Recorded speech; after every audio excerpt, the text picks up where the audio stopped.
Welcome back to the Mina Show featuring Lenny, the only NFL podcast where one of the hosts thinks Max Protect is why he barks so much. That's Lenny. He also attack Mina Kimes. I am joined by the one, the only, the amused Domonique Foxworth. So misdirection is what made me laugh there, because I was all in on some sort of Chase Claypool wordplay because he's in the news. Then you hit me with the Max Protect. Nice misdirection. Domonique Foxworth, the host of the Domonique Foxworth Show. You catch him on numerous ESPN platforms, including this one. We are going to talk about Monday Night Football, Bengals, Browns, beatdown. But I first want to just get into some of these trades. Speaking of Chase Claypool, there have been a couple major ones. So we're recording this Tuesday afternoon. There's a chance more trades will break while we're recording this because we are coming up to the trade deadline. But there's been two big ones that I want to talk about. Because one of the real big trade, the McCaffrey trade, is going to find its way into the second half of this podcast.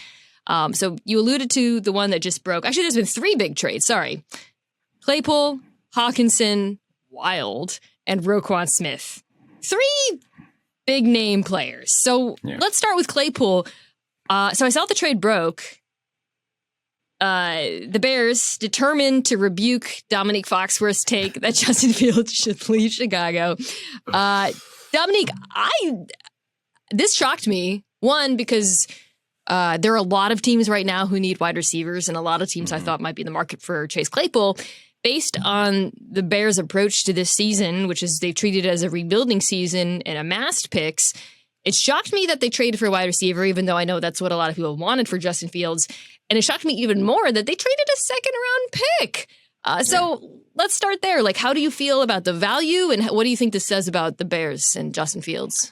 We've had these conversations. So the NFL trade deadline is becoming a thing, which it never was in the past. The last few years, it's becoming a thing like the NBA, like a Major League Baseball, where there are buyers and sellers. And for a lot of these teams, they should be buying for long term. Whereas in baseball, it's like you're buying for this particular season. In basketball, sometimes it feels like that too. In football, all of these trades, they're like long term fixtures. This is not someone trying to make a run. So if this were some sort of short term fix, then obviously this is a bad idea. The second round pick, I don't know. It just feels like finding receivers is easier than ever in the draft and the first and second and third round, but you can also miss with it. So also the challenge is Claypool is coming up on re-up time soon too. So I like this as a gesture, because I didn't like that they're like pushing out Roquan and pushing out Quinn and pushing out Roquan, particularly youngish talent.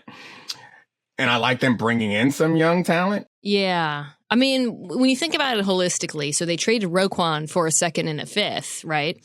Mm-hmm. So I don't know if that is the second that they, which is going to be, it's the Ravens, so it's probably going to be a later second. If that's the second, it makes me like the pick more.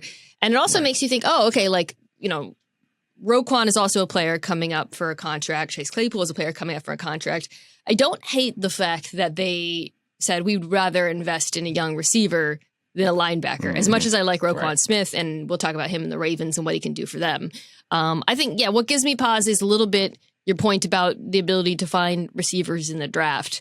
But this is a team that has a ton of cap space next year, has finally some picks. And I like it just because, to me, maybe I'm being optimistic here, but the fact that they did this midseason, it makes me feel, maybe wrongly, that they believe in Justin Fields, which I don't think was a given coming into this year. And I do wonder whether they would have done this if they hadn't seen flashes of promise from him, even in a game like the Cowboys game, where ups and downs, unnecessary sacks, but still showing enough. Obviously, the Patriots game, he was fantastic, to make this team think, all right, we are going to keep this going. Let's get him a receiver now. It's clearly a need on this roster. Chase Claypool is a deep threat. They can use him on horizontal stuff as well, end arounds and whatnot. He can be helpful in the option game that way. So, I don't know. I value-wise, I have questions, but I do like what it suggests for Justin Fields. Yeah, I mean, you're not going to, win every trade, So they didn't get their ass kicked in this trade. It seems like it's okay. It's a fine trade to make. But you're welcome, Bears fans, and you're welcome, Dolphins fans, because any team that I criticize early in the season or before the season starts for garbage roster construction seems to pan out better than we all expected. And particularly these last 2 weeks, Justin Fields, what they were able to do with him and what he had passes that were dropped that I thought were excellent throws. Yeah. It's not just his running ability, but it is the idea that they can build an offense around his running ability. And Ryan Poles, the new GM, there's no reason for him to be on Justin Fields. Same with Eberflus. Yeah. It does feel like there's been a opinion change, at least it feels like in the spirit around that organization. It does feel a little bit more like we got our guy and we know we have something special, and let's start to amass the pieces that time up well with him. So I do agree with you. I like this move for them, and you're not going to blow everybody out of the water, but he's really active for a first year. He is. He's doing a lot. Yeah, he's been busy. Yeah. But yeah, they have the money to do this. Well, let's talk about the flip side of this. So clearly, I think with Roquan Smith, he's an off-ball linebacker. He's one of the better off-ball linebackers in the NFL. I have heard some things that make me think that this was a kind of a positional value thing for Chicago, where they were like, we don't want to pay a guy at this position a ton of money, which, I think there's a larger conversation to be had there about the role of a linebacker who can go sideline to sideline, blitz, and stop the run in today's NFL. But I don't dislike it for them, quite frankly. Like, I understand why they did it. From the Ravens' perspective, however, there's two sides to this. There's the football side and the contract side. So let's hit the contract side first. If they're planning on extending him and he is asking for as much as we assume, given that the Bears wouldn't, that seems like a pretty risky endeavor, given that they have to pay Lamar Jackson. And again, positional value, I think, does matter. So it's also possible, however, Domonique, that they might be willing. I mean, it was a second and a fifth. If they move on from him, they might be able to get a third. So not beyond the pale that that's factoring into things. Yeah, I mean, I think we have to deal with it as it is. The assumption is you don't trade for somebody that you don't plan on extending. And I'm with you on how dubious it is for them going forward. But I think you and I had this conversation a few years back is when we're talking about Shanahan and the 49ers. And I kind of made the point that it seems like he builds the defense that he doesn't want to face as far as personnel is concerned, and linebackers that he brings in, and ferocious defensive line, and less resources committed to the secondary. And that's all I thought about when I saw Roquan go to Baltimore. Is like, they see Lamar Jackson in practice every day, all training camp, and they're like, enough of this, enough of this.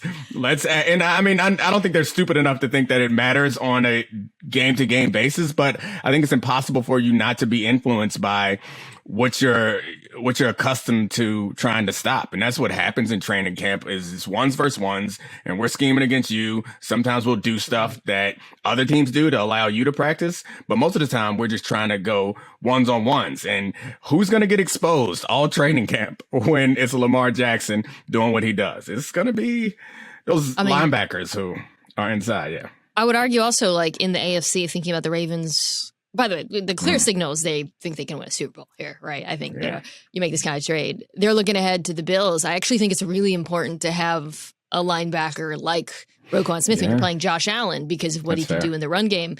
And look, this is a Ravens defense that has been improving over the last few weeks. Had some real coverage busts in weeks 2 and 3, the meltdown against Miami. But as the season has gone on, they're getting better and better. The pass rush has improved. 33-year-old Justin Houston making it happen there. Justin Houston, JPP, Calais Campbell, the Ravens would dominate 2014, but they're getting better. And I do think this is the run defense has been a little bit lackluster. I think this shores that up as well. They can use Roquan Smith as a blitzer, which also helps the pass rush. He's a great player. I like it for this season. Value-wise, I have some questions, but I like the fact that the Ravens believe that they can win it all this year, which is what this tells me. I think your point about the Bills is a good one. It didn't even cross my mind. It's the most obvious one is you need somebody who's big enough and fast enough to deal with Josh Allen when he scrambles, but also Nick Chubb, which is fresh in my mind from watching the Monday night game. Is every week it seems like he's out here jumping over people too now. Like he's in their division, and it seems like with Jacoby Brissett, they're pretty good. When Deshaun Watson ever comes back, and for years to come, the Browns look like they're going to be a problem. And their running is going to be centered around that running attack. So Roquan helps them out there too. Nick Chubb is like, to me, just the best. We'll get to that game in a second. There's one more trade I want to talk about, this was actually maybe the most shocking because you so rarely see a trade like this in division. By the way, I have Twitter open just in watching news just to make sure. So the Vikings traded a second round pick and a third. It's a lot. For T.J. Hockenson and a fourth and a conditional fourth. I'd have to check the draft value chart to see how that shakes out. But from the line, let's start with the Lions side. Folding? Is that where we are? What do you think? I guess. I don't know. It can't be something that Dan Campbell is in for because it feels like he's in a bit of the prove it stage. And it does, I think it signals to us that maybe his days are numbered if they're already moving out useful pieces for draft picks. So I think that's the point I walk away with. It's sad. I don't know. I watched one episode of Hard Knocks and I was all the way in, and it looks like he's going to be out. I watched the Vikings game kind of closely this weekend because I was like, all right, I'm going to try to get my arms around the Minnesota Vikings.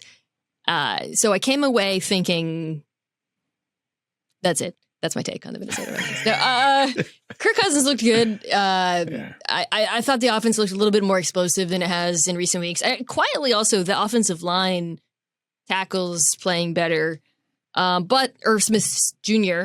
was hurt, who was their starting tight end. So they needed a tight end. I didn't think that they would get a tight end this caliber. They're almost entirely an 11 personnel team, but they do use the tight end, or they like to, I think. I think, again, just talking about these teams, like this is the Vikings saying, oh, we got to win the NFC North, huh? Yeah, and they're right. They're correct. Yeah, they are. They're going to have a good seed in the playoffs, and any given Sunday, they might find themselves in the Super Bowl, and then they're going to need another any given Sunday to win that Super Bowl. But either way, I think a deep run is on the horizon, and if you can fill in some holes there, then I think it's a smart move. So those are the major trades. I'll keep an eye on him. We can throw some in Winners and Woofs later. I think the one final thing I'll say is there are a lot of teams that need wide receivers, notably Green Bay, LA, potentially the Giants if they were so inclined. And Chase Claypool going for a second means Jerry Jeudy's probably going to be very expensive if that is something that teams think can happen. There are guys out there, though, like Elijah Moore, Cedric Wilson. I'm just more like cheaper options. Oh, Brandon Cooks, but he has a huge contract. So a lot of things to monitor on the wide receiver front. Yeah. So speaking of the importance of having a good wide receiver, the Cincinnati Bengals. Jamar Chase MVP? Oh, good. Yes, that is the take. Let's start there. Take. Yeah. How much of what we saw last night, this total massacre, do you think it has to do with Jamar Chase's absence? It has some to do with Jamar Chase's absence. It has also a bit to do with their return to inability to run the ball, and the return to inability to consistently protect Joe Burrow. Also, they're running 12 guys on the field multiple times. McPherson, you ain't Justin Tucker, clearly, no matter how much trash you talk. All of this stuff, with the exception of the McPherson point, it feels like coaching to me. Because they're not a difference in talent that the score suggested between them and the Browns. Yeah. And the scores in all these weeks, their talent differential is not there. And if it happens consistently, again, I got a point at the top. And that run last year might have saved the job of old Zachy T, but it's getting exposed this year because we're watching across Jacoby Brissett is picking them apart. And that was shocking, by the way. It just makes it look even uglier when you're looking over. You're like, but you got Joe Burrow and T. Higgins and Boyd and Mixon and my man Jonah Williams struggled. He was getting whooped. That was ugly. I mean, granted, Myles Garrett's obviously one of the 3 best pass rushers in the NFL, but it wasn't just Myles, though. It wasn't just Myles. Yeah, I know. That's the problem. It was. I mean, they looked like they did earlier in the season. Offensive line getting beat. Just the trying to get the ball out, like a bunch of screens and short stuff that didn't seem to go anywhere. The run. Probably the most damning thing was the run game because the Browns' run defense sucks. And they couldn't get... So they stuck with what they've been doing over the last few weeks, which is everything's in the gun. Burrow's in the gun, Mixon's in the gun, trying to do quick game. It was basically the same game plan, right? Only without Jamar Chase. I mean, some of it was the run blocking, but... obviously with game script, they stopped running at a certain point. But even when they were earlier in the game, I was just like, oh my God, this rushing attack is just not good. The one thing I was curious about because with Chase, the thing with the Bengals is we talked during the season they saw a lot of 2 in Tampa 2. You can't play single high. So without Chase, I was curious. The Browns played their most common coverage was cover 1. So they really were like, all right, no more Jamar Chase. Let's see how this goes. So weeks 1 through 7, Joe Burrow averaged 0.16 expected points added per play versus man, which is the 5th best in the NFL. In this game, it was 0.04. So 25% of what it's been. So that, I think, is my biggest, aside from the run game, that's a big concern I have for the Bengals going forward. It's like, can you not beat man coverage without Jamar Chase? Because that would be a problem. What I noticed, and I didn't watch every single play from the film view, obviously, but I checked in on some specific plays. And while they did play a lot of man, they also doubled on occasion. They doubled Boyd on some 3rd downs. They doubled Higgins on some 1st and 2nd down situations. And that's the thing. That's the trickle down of not having Jamar Chase. It's like T. Higgins against a rookie corner is a win, you would think, because the double is going to go to Chase. And T. Higgins against a rookie corner with a safety over top is a L, and Boyd trying to work the middle with a bracket double team. Yeah, that's not going to work out, particularly when the offensive line cannot protect against some stunts. And the stunts were they were elaborate stunts. They were involving 3 guys. So they were difficult, but every now and then pick them up once in a while. Do you feel like, stunting is up? I was talking about this with the Niners yesterday. I don't know if there's anyone that tracks this, but it feels like watching defensive lines across the league that it's up. I don't know. Yeah. I mean, we could, with the motion tracking data, I'm sure you're one email away from finding out the truth about that. But yeah, it feels like stunts are up. I also feel like blocked field goals are up. I need to look that up too. I just feel like, and your Seahawks made a blocked field goal. Yeah, I know. That was crazy. That's how you know God is on your side. Make a blocked field goal and your coach gets run over by a ref and he just giggles by. Let's say some stuff about the Browns because I don't want this to just be about the Bengals suckitude. Look, when's Deshaun Watson coming back? 11, I think, right? Okay, so not for a bit. Jacoby Brissett has been just so much better than I expected based on what we've seen from him in the past. He's not a perfect quarterback, but I think, and he was incredibly well protected. It felt like nobody, that was another shocking thing because the Bengals pass rush has been pretty good. The 4-man rush, they were not touching. I mean, the dude had all day back there. And, some of his throws were like Amari Cooper. Amari Cooper is my favorite. How the hell did he get so open? Immediately cut back to him just cooking a dude at the line of scrimmage. Oh, that's how. But I think this Browns offense is actually pretty good, man. And yeah, the problem has been the defense, not the offense.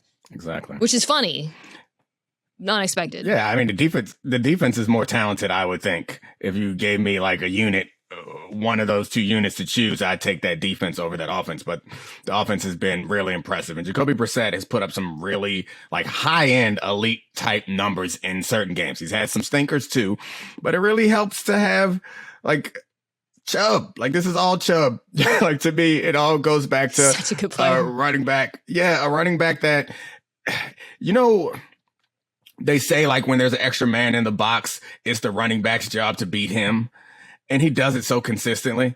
Like, I saw a couple times where he would like tease inside a hole, then jump cut and get the defender or the field player to get stuck in there. And then it turns into 10 more yards. Those are the little things that we just look at him and say, he's so big and so strong. No. But like those little quicknesses and like visions and setups, the like balance. that's the little thing. It's his balance, and the balance too is crazy. Yeah. I mean, just in general, we overestimate. I don't know. Never mind. We underappreciate how much intelligence plays into every position other than quarterback. Yeah. And when you watch running backs do things like that, that's the difference. Sometimes it's like, that was really smart, and we take it for granted, I think. I mean, just watching like the Bucs, where whatever, there's a lot of things that are wrong with that run game, but it's such a contrast. Speaking of the Bucs, might trade for Kareem Hunt, maybe. Could see that. I don't know. You know, Kareem Hunt is the trade candidate for Cleveland. It makes sense. They've got Dearness Johnson behind Nick Chubb. Do you think the Cowboys effed up trading Amari Cooper, by the way? How good would they be with Amari Cooper right now? Yeah. I mean, I don't think I had this conversation on my podcast a little bit. It's like, if CeeDee Lamb is a number one, he's a low end number one as it is right now. And he'd be better served, I think, with a true number one. So I guess the committing to Amari Cooper financially going, well, no, that's the question. Yeah, I don't know. Amari Cooper, he's just so monotone. I don't know. This has nothing to do with anything, but I just was watching the game last night. Like, you just scored a touchdown. Smile.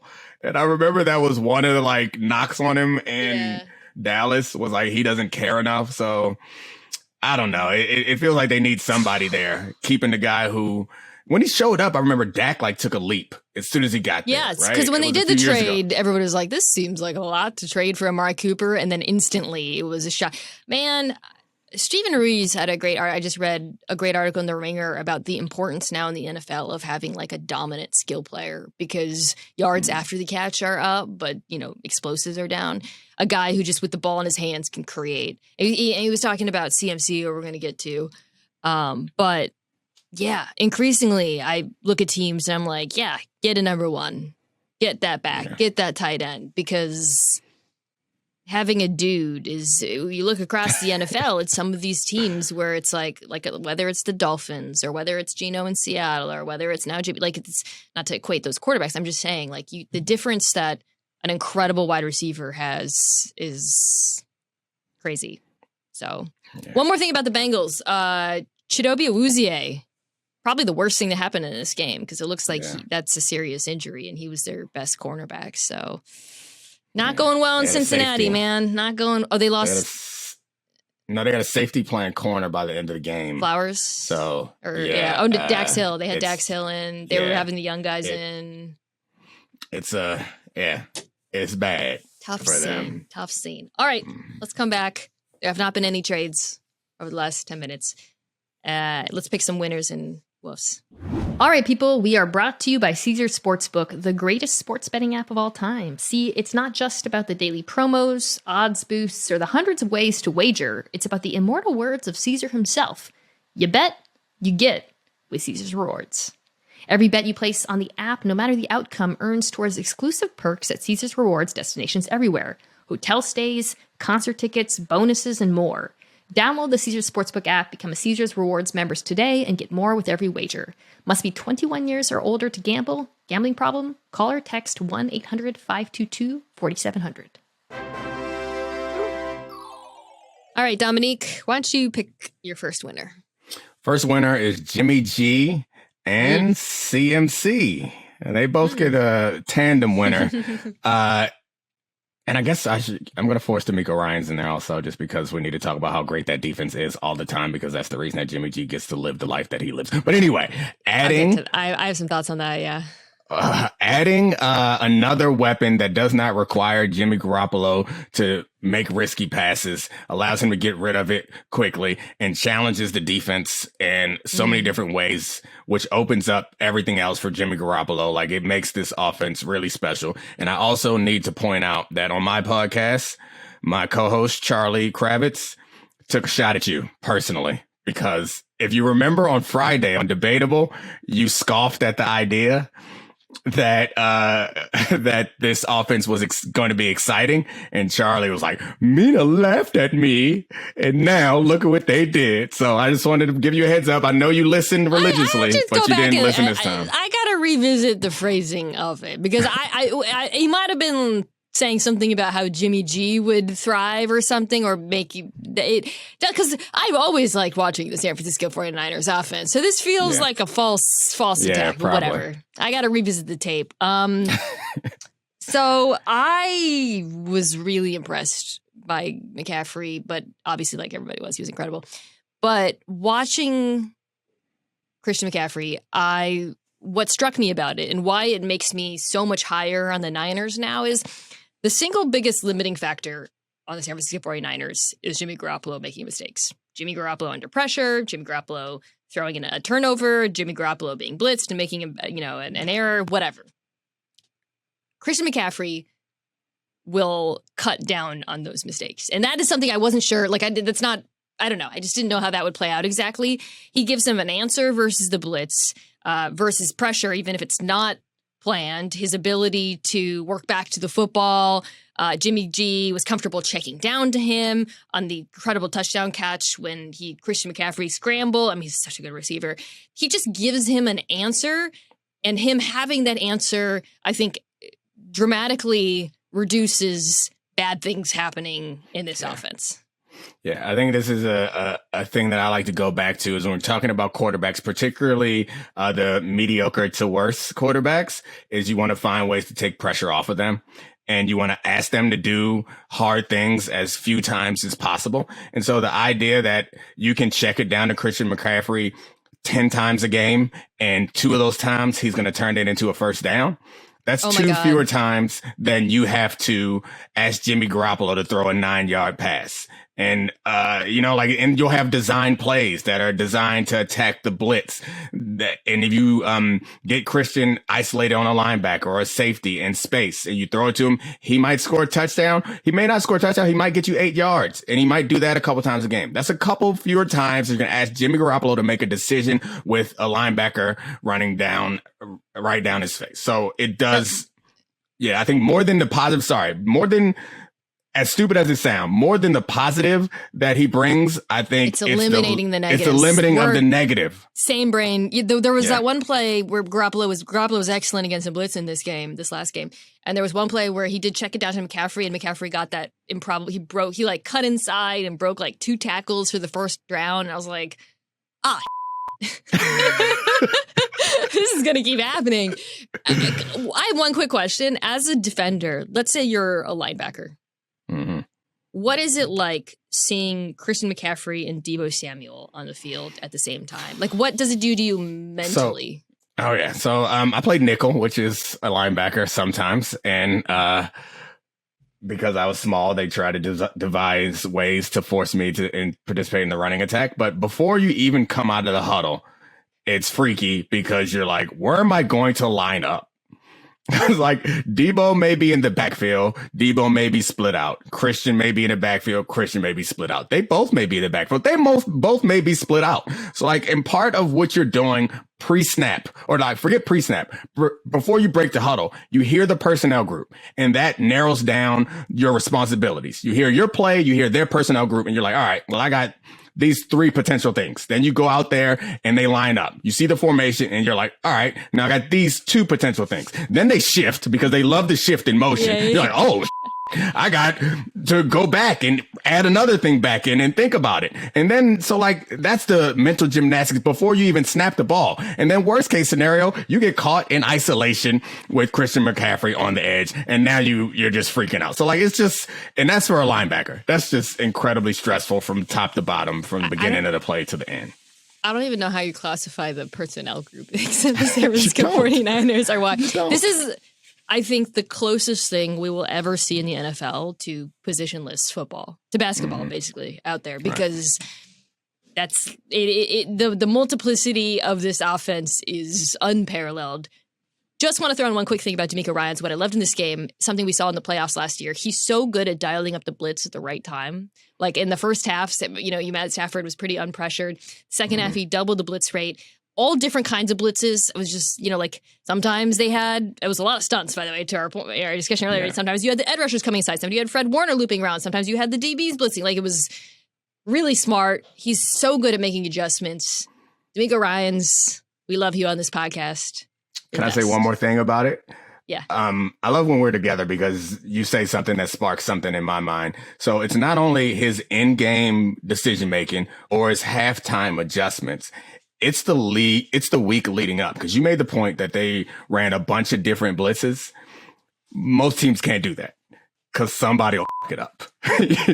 Like you cannot, that is the coaching in the week leading up to it. It's like, we're not going to make mistakes. And it's about the players, but it's also about the expectations and the efficiency, because there are limits on practice time and all that stuff. So it's about the efficiency of implementing that strategy, selecting players that are flexible and smart enough to install all that stuff, and properly installing it. So like, while on Sunday, we're just like, hey, he called a good play. We don't take into effect that the whole week prior, all of training camp, they've been practicing all of these things, and they can pull all this stuff out when they need it at the right time. D'Amico for head coach. The defensive line plays so well together. When you watch them, we always talk about how it seems like every defensive lineman who comes to San Francisco has like a renaissance or whatever. But it really is how they play together. The coverage behind them. He's got guys who can play man now. It's a beautiful thing to see, unless you're a Seahawks fan like me. It's terrible.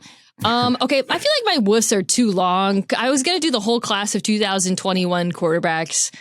You can have, we can take you can take up the time for both our wolves, because I'm not confident in my wolf. What was your wolf? Ryan? I don't want to talk about it. It's the Rams. It was the Rams. I had like 13 of them because I had no confidence in all of them. It was like Raiders, Chargers, Rams, Pete Carroll. The Rams The Rams are good. Okay, I'll leave Fields out and Lance out, and I'll do Lawrence, Mack, and Zach Wilson. I'll do Mack and Zach Wilson because they played each other. Sorry. Okay. That's not saying all the other 2021 quarterbacks are like very great guys. Obviously we don't know what Trey Lance is. The Rams are a good one. I actually do want to talk about the Rams because they keep coming up with the trade deadline, like, who are teams who might be buyers? But they got to buy like so many things. I think that's what jumps out to me is like, this team is not a running back away or a wide receiver away or an edge rusher away. They are all of those things right now. Did you mention O-line too? Well, there's no O-lineman to trade for, which is their biggest need. Yeah, that's the biggest problem of all. Yeah. I think we just did that wolf. We were supposed to be doing quarterbacks from 2021. We just did that wolf. But I mean, what would you do if you're the Rams? No, yeah. What would you do? Just go to the bar and celebrate my Super Bowl championship ring and like, hey, you got to pay your bills. It was worth it. Yeah, it was worth it. Like, I think that's what it comes down to is like, don't try to chase it this year because there are too many pieces. Like, you are now in a rebuild, whether you want to be or not. Don't start trading whatever you have left, if they have anything left. Yeah, just go ahead and trade people away if you have to, so you can stockpile again and make another run in a couple years. It really is the definition of a hangover, what they're dealing with right now. Have you ever done that? Like, blown a lot of money on something that felt great in the moment, and then the next day you're like, ugh. Absolutely. But nothing you want to talk about here. Actually, I'm trying to think. Oh yeah, it's like I when I first got drafted, I bought a house because I thought that was the responsible thing to do. It's like, don't rent, buy a house. So I bought a house in Denver, then the market crashed and I got traded and I sold the house for much less than it was worth. Your eyes are telling me that my story is no longer relevant. What happened? It has nothing to do with this podcast. The Nets are hiring Ime Udoka. Oh my God. Let's not get into it. Oh my God. That's wild. Cancel culture strikes again. Okay. Yeah. The Rams. I think the thing with the Rams is like there's young players who could eventually develop. You know, I think they've got a lot of young players in the secondary. There's players in the offensive line who have been injured. They drafted a guard this year. He hasn't played. But one of the other problems, though, is that the decisions they have made financially, it's not just about the Super Bowl. You know, like Leonard Floyd is on a huge contract. He's not playing well this year. Allen Robinson signing is obviously underwhelmed. We talk about this all the time. When you go all in, you got to hit. And and it doesn't even you don't even have to miss that many. If you miss like two things, it's like, oh, the margin for error is small. Okay, the quarterbacks. Did you watch Patriots Jets? Yeah. It was like, I was going to say like old school football, but it's older than old school football. It's like the only, 1920s. It's just like physical and it looked like they were kicking the ball when they were throwing it. Felt like rugby, just bad passes everywhere. The thing about Mac, no, I'm going to do Zach Wilson first. First of all, he was really good in the first quarter. So I was like, oh, maybe this is like Zach. The thing about watching him, I watched this on TV. It was because I'm on the East Coast. The thing about watching Zach Wilson is the broadcast is amazing because he'll drop back, pressure comes, he'll make like he'll like dodge pass rushers, and the announcers will like, oh, he avoids another one, he's looking downfield, yeah. And then the camera always pans down, and it's almost like you can hear the ball going, no, as it, because it's either inaccurate or in this case, it was to a Patriots defender. What shocked me about this was it wasn't even like Patriots were messing with him that much. Like I thought, Bill Belichick's gonna come out with a classic icy ghost, masterpiece. He's gonna like a lot of like crazy disguise, and nah, dude, he was just throwing it to him. Just throwing it right to him. Right to him. Throwing it away on the field of play. He's the we did the photo negative last week. It feels like he's the photo negative of Patrick Mahomes because he like does all the Mahomesian by time things. He's spinning, he's cutting, dodging, changes arm angle, except the Chiefs fans are excited when Mahomes does it. The opponent's fans are excited when Zach Wilson does it. Because it's like, oh, it's about to be a big play for us. He's shaking all the defensive tackles. Get excited, guys. You know what's frustrating? I mean, there's a lot of things that are frustrating this. I mentioned this to Daniel Jeremiah on Twitter the other day. So, when you pull Zach's numbers, they're all bad. First of all, the whole class of 2021's numbers are bad. So I just want to I'm not picking on him. They're all bad. Different kinds of bad, different levels of promise, different things, whatever. But his are the worst. Sorry. If you only focus on quick game or in the pocket, not bad. Like when the ball comes out quick and he's not running around doing stuff, he actually is about average in most metrics. I know that's not. No. I'm not saying sorry. I'm not going to argue against that point. That's fine. I'm not going to point out the obvious point that there's more to football than that. The only reason why I made the face was because that's not why he was drafted. Yes, that's why Mac Jones was drafted. So that's what is. It's like. If Zach Wilson stopped trying to do Zach Wilson stuff, I actually think the offense would be competent, is what I'm saying. That's right. All. Yeah. So, I mean, Zach Wilson, Mac Jones was the guy that was like, he's going to be efficient, make good decisions. Guard. Yeah, point guard. He's not going to like blow your roof off with some special stuff. Go ahead. His quick game has been awful this year. Yeah. They did not Wife Swap. It was a movie. 13 going on 30. No, not that one. What's the one where people switch? You're talking about switching brains? Yeah. There's a Switch movie, and it's obvious. Once we figure it out, you're gonna be like, oh yeah. Two guys switch. Oh, it's like different brain. You're in my body. Women. I'm in your body. Yeah. Freaky Friday? That's the one. Freaky Friday. I'm sorry. I got excited. But usually when there's like body switch movies, somebody gets like the advantage. They're like, ooh, I'm in a hot body and I got my brain or whatever. Both these guys' brains are not helping them right now. I don't know what happened to Mac Jones with his decision making. I mean, the Cowboys or the Patriots, like in the second half, they were just like, all right, we're just get the ball out quickly. Check down. Zach Wilson's going to beat the Jets for us. And they were right. I don't know. Whenever I was asked about like Jones and Zappy, I would say, well, we saw a season of Mac Jones playing all right. Mm-hmm. So I think he should be able to get back to that, but I really don't get it. I mean, it's not like the offensive line has been fantastic or that he's got great skill players, but it's not about that. It's all between the ears. Yeah. I blame Matt Patricia. Good idea. That's fine. I think that's a safe place to go. Can I blame Joe Judge? I mean, that feels safe too. Isn't he like the quarterback's coach? Yeah. I blame Joe Judge. You blame Matt Patricia. It's not Mac Jones's fault. Wow, Aaron Rodgers shaved. Okay. I got Twitter open looking for more trades. Oh, here's another one. Steelers and Commanders are expected to swap late round future picks for William Jackson III. Nah. He was good in Cincinnati. He's not been good in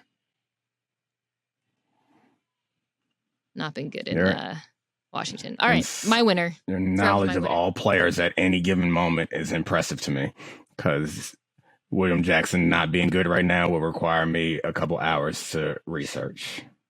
That's why you're tired. My winner is the Eagles offense. A very easy one, but what struck me watching them against the aforementioned, I guess Steelers saw what A.J. Brown did and said, well, okay, let's get a quarterback.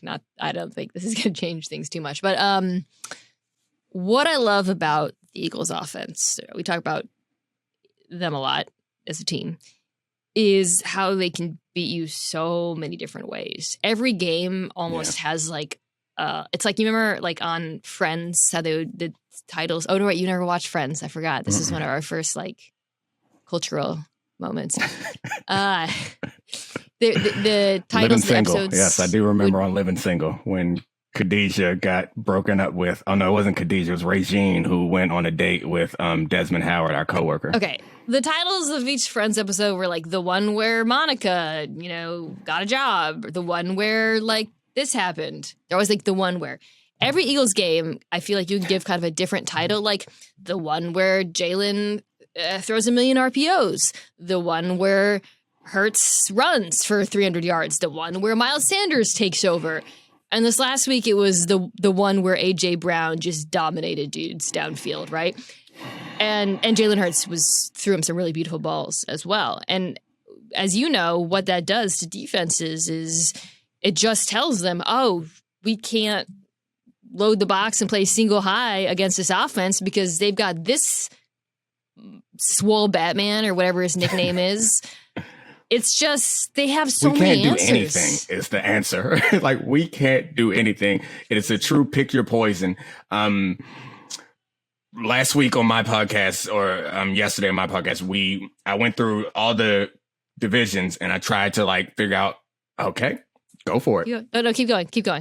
I tried to figure out the teams and where to make the playoffs and like what were their weaknesses and what would be the top teams, who would they least like to face in the playoffs, like who could surprise them. And so I like did a bit of a deep dive on the Eagles offense to figure out what their weakness was. And I was like, every time I thought I found one, I'd go to the next game and be like, oh, okay, they got that too. Oh, okay, they got that too. It's just, I mean, it's obviously Jalen Hurts deserves a ton of credit for his athleticism, intelligence, decision making. Howie Roseman deserves a lot of credit. The coaching staff deserves a lot of credit. The only thing that they aren't like great at is like stopping the run on defense. And so trying to figure out who's going to give them a problem. The hope is that Jalen Hurts gets nervous in a big game because he's never been in one of those before. He spent his whole college career in big games. He got shellacked last year in one, but we'll see. That was without A.J. Brown. The team that would really dominate the Eagles is the Eagles. Yep. That's it. I mean, maybe the Ravens would give them some trouble. I don't know. Okay, let's wrap with this big trade. Denver is trading Bradley Chubb to the Dolphins for a package that includes the 2023 first-round pick that Miami acquired from San Francisco. Two sides of this. Let's start with Miami, obviously. Yeah. Needed, honestly. Yeah. Like this, the Miami defense has regressed quietly. Yeah. Pressure has not been good last few weeks. I mentioned this the first week. They blitz at one of the highest rates in the NFL, but they're 29th in pressure percentage. Not a great percentage, or not a great statistic. They're allowing like one of the highest quarterback ratings in the league. This Bradley Chubb has been awesome this year, opposite Jalen Phillips, who's been pretty good. This tells me they think they also are very confident in themselves. Which I think they have a lot of reason to be, considering how they've played when Tua's in there. They had a really impressive game offensively, at least last week against Detroit. I wonder what it says about the Broncos. Is it just like the value of it? You got to stop making these faces. I just saw the trade. It was actually a first and a fourth, and then Miami and Chase Edmonds. So Chase Edmonds to Denver. Maybe that means Melvin Gordon will be on the move. Probably. So I guess the question is, what does it say? I think we thought that the Broncos were in championship or bust mode this season because their roster is really impressive. And then they added a quarterback that was good at one point. Which would mean the long-term impacts of Bradley Chubb's contract or pending extension shouldn't matter. They should go in and play to go for the Super Bowl. So I guess, how do you explain this from their perspective? You think they just got bowled over by the offer and they had to do something about it? Or they are selling on this season? That's a great question. I mean, they have Randy Gregory. They had Baron Browning, who got hurt but was coming on. So it's not like they don't have anyone at pass rush. But as far as this season goes, this does feel like an admission that they know that. And obviously they don't have draft picks because of the Russell Wilson trade. Yeah. I mean, if you're making a run this season, you're not getting rid of anybody, particularly a pass rusher. If it were just...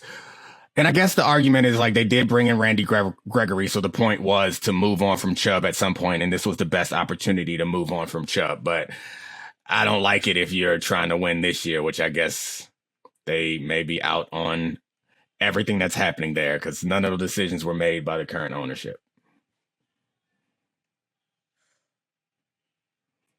What if the Packers don't do anything? They're not. They never do. What are they? What is there left to do? OBJ December. That's it. There's still wide receivers out there. They could do something at the margins, but I mean, it's trades, right? And so they're far away everywhere. Defensively, they have the talent, but they aren't playing well. So like the idea of making a trade at this point and mortgaging some part of your future suggests that this one piece is going to put you over the top. And you know that they are not big players traditionally in free agency. They want to draft and develop. And so draft picks to them are more valuable than they are to a lot of teams. So I can't imagine that they're going to make some big blockbuster trade that's going to, Charlie suggested that they hit the undo button on the trade of Devontae. Both teams would be happy to do so.